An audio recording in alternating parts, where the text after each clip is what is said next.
हरियाणा के जगाधरी शहर के हुड्डा सेक्टर 17 में एक बंगला था जिसमें एक परिवार रहता था और इस परिवार को लोग बत्रा फैमिली के नाम से जानते थे। इस परिवार में मुख्य 4 सदस्य थे। घर के मुख्य सदस्य का नाम योगेश बत्रा, उसकी पत्नी का नाम प्रियंका बत्रा और इनकी एक बड़ी बेटी और एक छोटा बेटा भी था।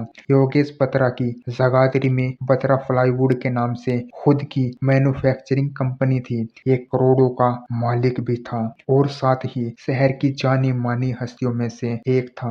योगेश बत्रा और प्रियंका की शादी को 18 साल हो चुके थे। 18 साल पहले इन दोनों ने लव मैरिज की थी। योगेश की पत्नी प्रियंका बत्रा मिस खालसा और मिस दिल्ली भी रह चुकी थी। बाकी जो योगेश बत्रा के माँ बाप और उसका परिवार था वह उत्तराखंड के खटीमा जगह पर रहता था। अगर मोटे तौर पर देखा जाए तो इस परिवार के पास पैसा और हर तरह की खुशियां मौजूद थी। अब दिन आ जाता है 28 मई 2016 का। सुबह सुबह प्रियंका सोकर उठती है और अपने बराबर में सो रहे पति योगेश को भी उठाने के लिए पुकारती है, लेकिन कई बार पुकारने के बाद भी योगेश नहीं उठता। अब प्रियंका उसको थोड़ा हिलाना डुलाना शुरू करती है, लेकिन उसके बाद भी योगेश नहीं उठता। अब प्रियंका चेक करती है कि योगेश सांस नहीं ले रहा है, उसका शरीर भी ठंडा पड़ चुका है। इतना देखते ही प्रियंका कुछ पड़ोसियों की मदद से योगेश को नजदीकी हॉस्पिटल लेकर जाती है, जहां पर डॉक्टर योगेश बत्रा को मृत घोषित कर देते हैं।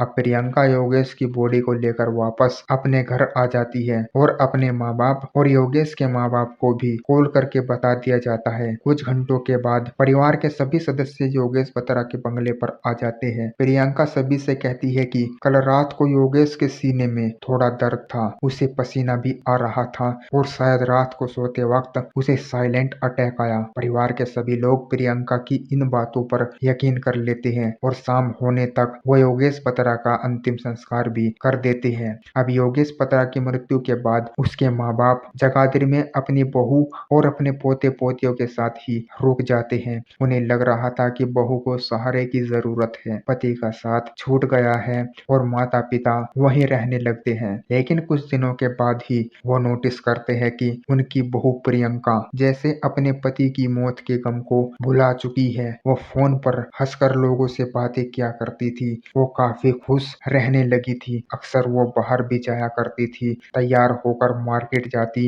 ये सारी चीजें योगेश बत्रा के परिवार को थोड़ी अजीब लगी, बट उन्होंने इस बात को इग्नोर किया। अब एक दिन योगेश बत्रा की माँ अपने पति यानी कि योगेश के पिता से कहती है कि मुझे रात सपना आया और वो सपने में योगेश मुझे एक बात कह रहा था कि माँ मुझे बचा लो, कुछ लोग मुझे मारने की कोशिश कर रहे हैं। अब योगेश की माँ ने जब ये बात योगेश के पिता को बताई, हालांकि उन्होंने अपनी पत्नी को समझाया कि बेटे के गम ने तुम्हें तोड़ दिया है, इसलिए तुम्हें ऐसा सपने आ रहे हैं, लेकिन इस बात से कहीं ना कहीं योगेश के पिता के मन में एक डाउट आ जाता है। उन्हें लगता है जो योगेश है वो 42 साल का हट्टा कट्टा व्यक्ति था, उसे हार्ट की कोई बीमारी भी नहीं थी, वो किसी तरह की मेडिसिन नहीं लेता था, तो अचानक से उसे हार्ट अटैक कैसे आ गया। और उसके साथ ही अपनी बहू का व्यवहार देखकर भी उन्हें लग रहा था कि दाल में कुछ तो काला जरूर है। अब उसी शक के चलते योगेश बत्रा के पिता नजदीकी पुलिस स्टेशन में जाते हैं और पुलिस को जाकर कहते हैं कि उन्हें डाउट है कि उनके बेटे योगेश बत्रा की जो मृत्यु है वो नेचुरल मौत नहीं थी, बल्कि उसकी हत्या हुई है। पुलिस वाले कहते हैं कि आपने अपने बेटे का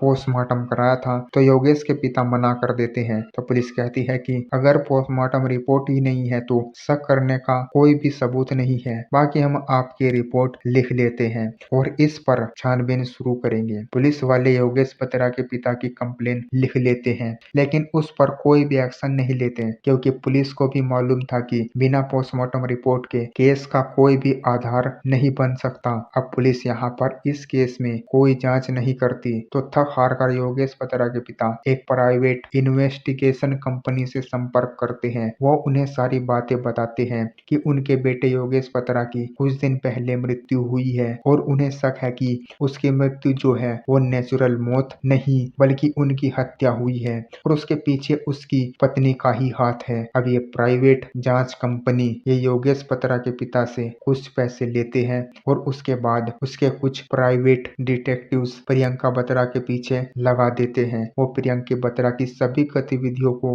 रिपोर्ट कर रहे रहे थे। यहाँ पर कुछ चीजें उन्हें मालूम चलती है। सबसे पहले तो प्रियंका बत्रा ने अपने दोनों बच्चों को पढ़ने के लिए देहरादून भेज दिया था ताकि वो जगाधरी में अकेली रह सके। उसके अलावा वो अपने सास ससुर से भी बार बार यही कह रही थी कि आप उत्तराखंड चले जाइए, मेरी चिंता आप लोग बिल्कुल भी मत कीजिए। उसके अलावा प्राइवेट डिटेक्टिव्स ये भी मालूम चलता है कि प्रियंका बत्रा ने योगेश बत्रा के सारे बिजनेस को अपने नाम पर करा लिया है। उसने चुपके से सारे डॉक्यूमेंट्स, सारी प्रॉपर्टी, सारे बैंक अकाउंट्स अपने नाम पर ट्रांसफर कर लिए हैं।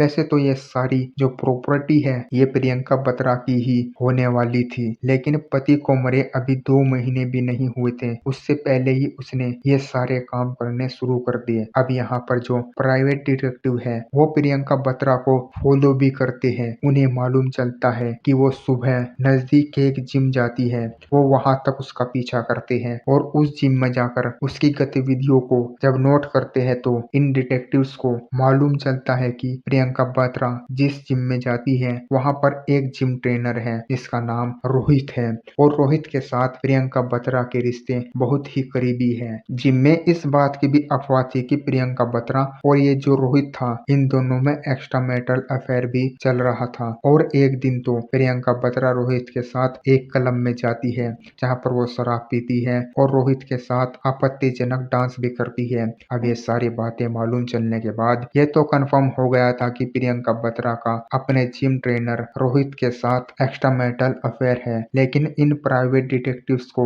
ये चीज प्रूव भी करनी थी, इसलिए कहीं से अपने सोर्स लगाकर प्रियंका बत्रा और रोहित की सीडीआर यानी कि कॉल डाटा रिकॉर्ड निकाला जाता है और इस रिकॉर्ड में उन्हें मालूम चलता है कि तकरीबन 1 से 1.5 साल से प्रियंका बत्रा लगातार घंटों तक रोहित के साथ फोन पर बातें करती है। और जिस दिन योगेश बत्रा की मृत्यु हुई उस दिन भी प्रियंका बत्रा ने रोहित को 40 से बार कॉल किया था। रात के 2 बजे प्रियंका बत्रा लगातार रोहित से कॉल पर बात कर रही थी। और इतना ही नहीं, रोहित के बर्थडे पर प्रियंका बत्रा ने उसे 25 लाख की कार पे गिफ्ट की थी। अब ये सारे सबूत इकट्ठा करने के बाद ये प्राइवेट डिटेक्टिव योगेश बत्रा के पिता को वो सारे सबूत देते हैं। अब ये सारे सबूत मिलने के बाद योगेश बत्रा के पिता सीधा हरियाणा डीजीपी के पास जाते हैं, क्योंकि उन्हें पता था कि कोई छोटा मोटा ऑफिसर उनकी बात नहीं सुनेगा। वो हरियाणा के डीजीपी के पास जाकर उन्हें सारे सबूत दिखाते हैं, उन्हें पूरी कहानी सुनाती है। ये कहानी सुनते ही डीजीपी समझ जाते हैं कि इस केस में कुछ न कुछ तो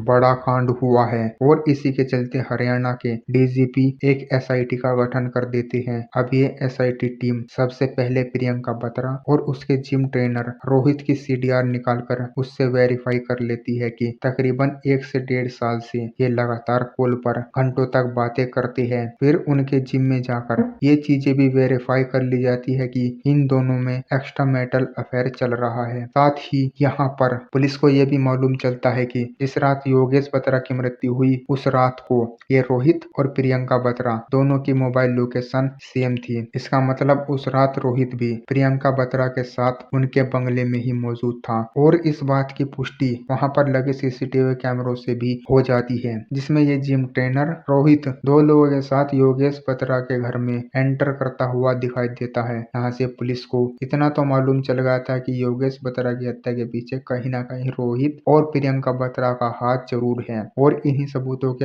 आधार पर पुलिस सबसे पहले जिम ट्रेनर रोहित को उठा लेती है। सख्ती से इसके साथ जब पूछताछ होती है तो ये जल्दी ही अपना मुंह खोल देता है और ये कहता है कि योगेश बत्रा की जो हत्या है वो प्रियंका बत्रा और मैंने मिलकर की है। अब इतना सुनने के बाद जो पुलिस है वो योगेश बत्रा की पत्नी प्रियंका बत्रा को भी अरेस्ट कर लेती है। इन दोनों को साथ बिठाकर सारे सबूत जब इन्हें दिखाए जाते हैं तब एक कहानी निकलकर बाहर आती है। प्रियंका बत्रा पुलिस को बताती है कि 2015 में उसका वेट काफी बढ़ गया था, जिसके चलते उसने नजदीक में एक जिम ज्वाइन किया था और उसी जिम में उसकी मुलाकात जिम ट्रेनर रोहित से हो जाती है। रोहित और प्रियंका बत्रा में बहुत जल्दी ही दोस्ती हो जाती है और ये दोस्ती प्यार का रूप लेती है। उसके बाद ये जो जिम ट्रेनर रोहित है ये अक्सर यहाँ पर योगेश बत्रा के घर भी आया करता था। जब बच्चे दोनों स्कूल में होते थे और योगेश अपने काम पर हुआ करता था तो ये जिम ट्रेनर रोहित घर में आकर प्रियंका बत्रा के साथ संबंध रखते थे, लेकिन ऐसी बातें ज्यादा दिनों तक छिपती नहीं है। जनवरी 2016 में एक दिन जब रोहित और प्रियंका बत्रा रूम में थे, उसी दौरान योगेश बत्रा घर पर आ जाता है और वो दोनों को आपत्तिजनक स्थिति में देख लेता है। उसके बाद यहाँ पर वो इन लोगों से कहता है कि तुमने ये जो कुछ भी किया है इसे तुरंत बंद करो, वरना तुम दोनों के खिलाफ केस करके तुम्हें जेल करा दूंगा। अब उस वक्त तो योगेश की पत्नी प्रियंका और ये जिम ट्रेनर रोहित हाथ जोड़कर योगेश से माफी मांगते हैं और ये कहा कि आगे फ्यूचर में हम कभी भी नहीं मिलेंगे और ना ही ऐसा कुछ होगा। उस वक्त माफी मांगकर ये मामला खत्म हो गया, लेकिन अब योगेश बत्रा और उसकी पत्नी प्रियंका बत्रा के रिश्ते खराब हो चुके थे। इन दोनों में छोटी छोटी बातों पर झगड़ा रहता। अक्सर योगेश की लड़ाई प्रियंका के साथ होती थी और प्रियंका अब समझ चुकी थी कि उसका पति अब पहले जैसा कभी नहीं होगा और इसी के चलते वो रोहित से भी नहीं मिल पा रही थी। उसकी जो संतुष्टि थी वो भी पूरी नहीं हो पा रही थी। तो यहाँ पर जो प्रियंका बत्रा है, अब वो अपने बॉयफ्रेंड यानी कि जिम ट्रेनर रोहित को कॉल करती है और उसे कहती है कि अब हमें कुछ ना कुछ जरूर करना होगा। पहले तो रोहित प्रियंका से कहता है कि तुम योगेश को डिवोर्स दे दो और मुझसे शादी कर लो, लेकिन यहाँ पर प्रॉब्लम ये थी कि अगर प्रियंका योगेश को डिवोर्स देती तो प्रॉपर्टी में कुछ भी हिस्सा उसे नहीं मिलता और जिम ट्रेनर रोहित के पास इतना ज्यादा पैसा नहीं था कि वो प्रियंका बत्रा के खर्चे उठा सके। इसलिए प्रियंका बत्रा अपने जिम ट्रेनर रोहित से कहती है कि अब हमें किसी भी तरीके से योगेश बत्रा को रास्ते से हटाना होगा, उसकी हत्या करनी होगी और उसकी हत्या को एक नेचुरल डेथ दिखाना होगा ताकि ये सारी प्रॉपर्टी भी बच जाए और हम लोग अपना आराम से जीवन भी बिता सके। अब ये प्रियंका बत्रा और उसका जिम ट्रेनर रोहित मिलकर एक प्लान बनाते हैं। सबसे पहले ये दो लोगों को हायर करते हैं, जिसमें एक का नाम श्याम सुंदर और दूसरे का नाम सतीश कुमार था। ये दोनों को 1 लाख रुपए देने का वादा करते हैं। ये योगेश बत्रा को मारने में रोहित और प्रियंका की मदद करने वाले थे और प्लान के मुताबिक 27 मई 2016 की रात जब योगेश अपने कमरे में जाकर सो जाता है, तब जिम ट्रेनर रोहित उन दोनों लड़कों को लेकर घर में एंटर करता है। दरवाजा जो है वो प्रियंका बत्रा ने पहले ही खुला छोड़ा हुआ था। ये तीनों लोग घर में आते हैं, योगेश बत्रा के रूम में जाते हैं और एक तकिए से दम घोटकर उसकी हत्या कर देते हैं। हत्या करने के बाद रोहित और वे दोनों लड़के यहाँ से चले जाते हैं